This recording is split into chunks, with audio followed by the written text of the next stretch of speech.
I really hope that you guys enjoyed the last episode, and in this one, we're going to be reassembling the VT, and this is the one that I'm really excited about. See, I've got the seats behind me, and I have steam cleaned them. They are looking fantastic, and I didn't bother filming it for YouTube. I thought it's probably not going to be super interesting because I already filmed the other stuff, but I think the assembly will be interesting. It's what I'd want to watch on YouTube anyway. Before I put all these parts in as well, I will be giving them a clean, a wipe down and all that stuff. I probably won't be showing that unless it is extremely dirty, but most of this is pretty good. I'll be so glad to do this because I've lost quite a lot of floor space with all this going on, and I really want to get it back. It occurred to me that you might not have ever put these seats in before. So they sort of use these little hooks and then just one single bolt through the end. Both the sides are the same and the middle is just 4 big bolts. It's pretty straightforward.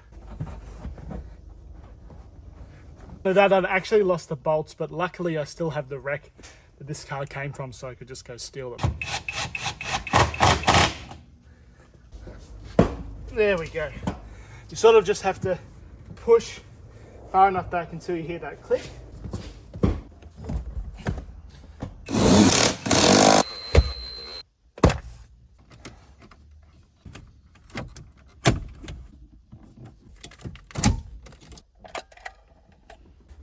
Forgot to put that first.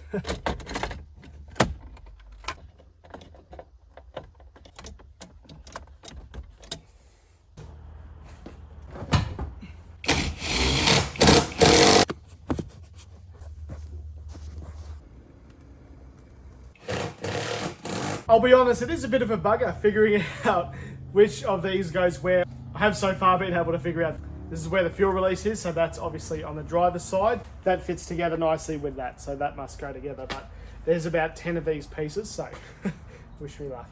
I know it can be a bit trivial to get these things right, but it really is important, otherwise you're going to look at it every time. So these, the smallest ones, they go against the center console. Sort of just slide in that way. These ones do a very similar thing. And the back ones just clip into it. It's a really nice look once they're in. You don't even notice that they're there. The next thing to do is actually pull the steering wheel off. Now, I was going to do this before I put the seat in, but I decided not to. And this is the steering wheel that we're putting in now. It is the same, actually, as the one that's in there. The Calais and the SS's, and obviously this is a Calais as well, had these black leather chunky stitch wheels. So this car has 300,000 kilometers on it, so the existing steering wheel has a bit of wear at the top, and this one only has 180. So the steering wheel is actually in really good condition, just needs a bit of a clean. So that's what I'm going to do before I put it in. The most important thing, which I've just done, is disconnect the battery. You don't want an airbag light going on, or at absolute worst case, you don't want the airbag going off thinking you've been in a stack. So make sure you disconnect the battery and leave it for a few minutes before you pull this out, which I have already done. Not only are we replacing the steering wheel, but we're also replacing these buttons, and I was absolutely blessed with the car that I got. It has fully intact buttons, and if you guys know VT VXs at all, this is one of the things that fail. Actually, VYVZ as well, they fail all the time. All the buttons fall off. Somehow this is a good original set, so we're going to be replacing those as well. I'm just using a 1/4 inch on the end of a little old ratchet here. There are 4 of these around the car, so you'll have to do them all. After we've pulled all the screws out, we just pull forward, just like that. And there are 2 wires here, this yellow one and the red one, and we want to pull those out as well. So here's our buttons that always fail, so that's what we're going to replace as well. And all that's holding the steering wheel on is that big bolt. This wheel isn't terrible, but it does have a bit of wear at the top and a little bit on the sides. If I didn't have a good one here, I probably wouldn't bother changing it, but since we do, why not? I've just been working and my little scary lion here just wants to hang out, don't you, bud? So our new one is missing the cap at the back, so we'll pinch it from this one. I'm guessing it just sort of, yep, it just pulls off. Now, one thing you want to be careful of is there's actually 2 colors of these buttons. There's gray and black. Usually the black is the SS. Now, because this is from a Calais going onto a new Calais, we didn't have to worry about it. But if you were buying ones for your car, you do have to worry about it. Make sure you get the right ones.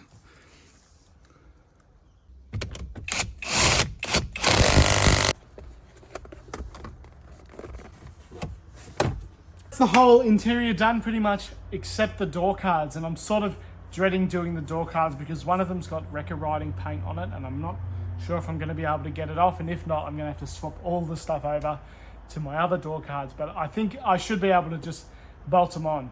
Also, if you're not aware, a lot of these cars have like either dark grey or black door cards, and I was really worried that the Calais that I pulled these out of had black as opposed to this being dark grey, and the reason that matters is because the dash and the door cards will be different colours and it would just look terrible.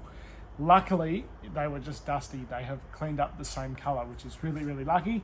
So now that the whole interior is done, I'll be putting them on. I'm so happy with it. It is looking so much better. There are a few things still that I want to fix, which I'll go into right at the end of the video, but time to put the door cards in. These are the door cards that I'm replacing now. As you can see, luckily, they already have really good condition suede door cards, which is awesome because I already have a suede kit in the car. But as you can see, this one has a little bit of Wrecker Riding and it's a little bit dusty, but other than that, it's pretty good. So I'm going to keep this door card. There's no reason to replace this one.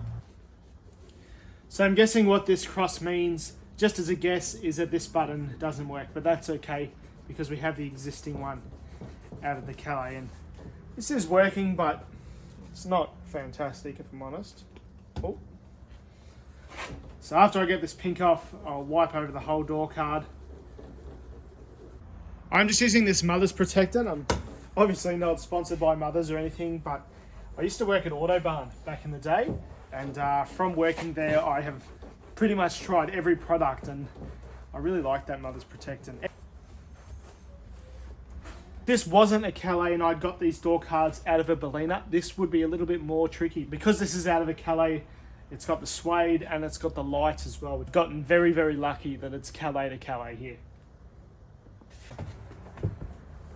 Looks like our passenger one is pretty good too, which is awesome. So obviously I'm missing a little lens there, but that's easy. I'll just steal that from one of the others. I don't know whether you call it lucky or unlucky, but I've only got one damaged door card, which is this one, and all of the damage seems to be just on this one door card. So you can see there's a split just near the handle there, there's a scratch on it, and the speaker grill is broken. And this is the door card that I've pulled off, and overall it's in much better condition. It's not perfect, there are a few marks, and the speaker grill does have a very slight crack in it, but it is way better than the one I just pulled off. So what we're going to do is just replace this insert, hopefully. So you sort of just peel this back to expose these. Doing a very good job of it, but there's like these little nuts. So that's what we're pulling off. I believe there's 5 or 6 of them. They're really not that tight, so I'm just using a socket, and it's working pretty well. Okay, they're actually a little bit tricky to get off, if I'm honest. What I ended up doing was getting a 1 size bigger socket just because of the fluff sort of gets stuck on the nuts, and just slowly undoing it with the gun and prising it up at the same time, and that seems to have worked pretty well. There you go. And there's 2 clips just here, and they sort of just slide forward and off like that. Make sure you get those as well.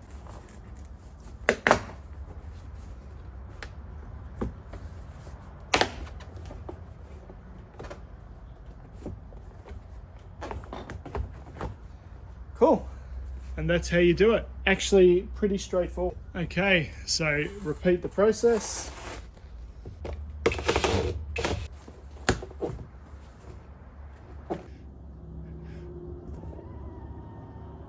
I know, buddy. You're just right in the way, bud. I know. Now I've got the good door card and the good insert. Sort of have to slide it in, and it's a little bit of a tight fit, but it's going. There we go. Just the reverse, put these 5 things back on. How much better does that look? I'm sure many of you have put a door card on before, but if you haven't, it's not that hard. All you got to do first is connect the little light at the bottom, but if you don't have a Calais, you probably don't have that. Otherwise, the first step is just sit it into place.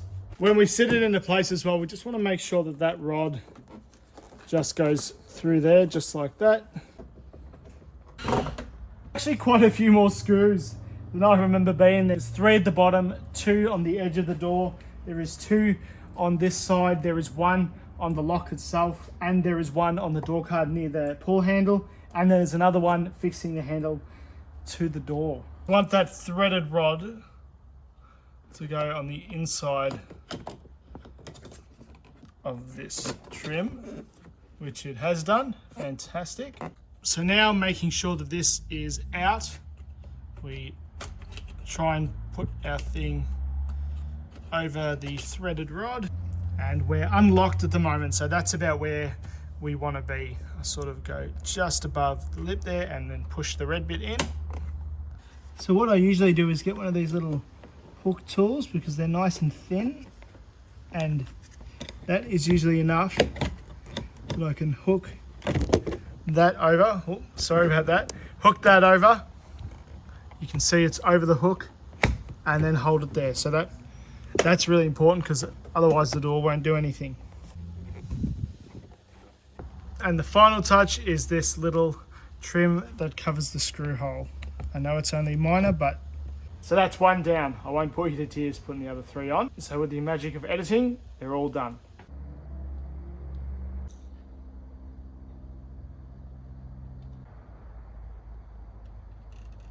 Now this last part is a bit of a bugger. Now, to get the electric seats out, I had to pull 2 of the bolts out, then reconnect the battery, and then slide the seat back. And because I've had the battery connected with one of the seats unplugged, I now have an airbag light, and I'll show you what I mean.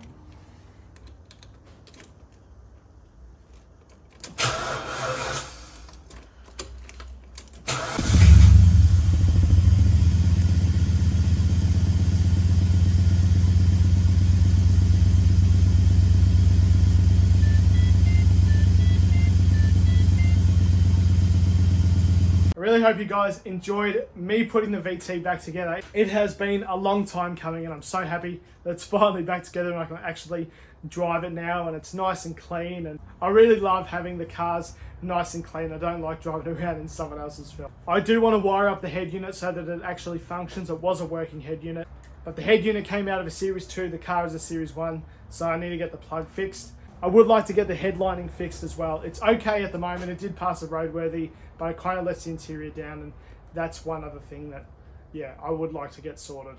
I hope you guys enjoy these kind of videos. I do lots of these videos about me working on my cars and working on engines, as well as a few talking head videos every now and then. Just recorded one about Chinese cars. If you have any negative or positive feedback or things that you want to see, please let me know, and I'd love for you to follow along and see what I do here.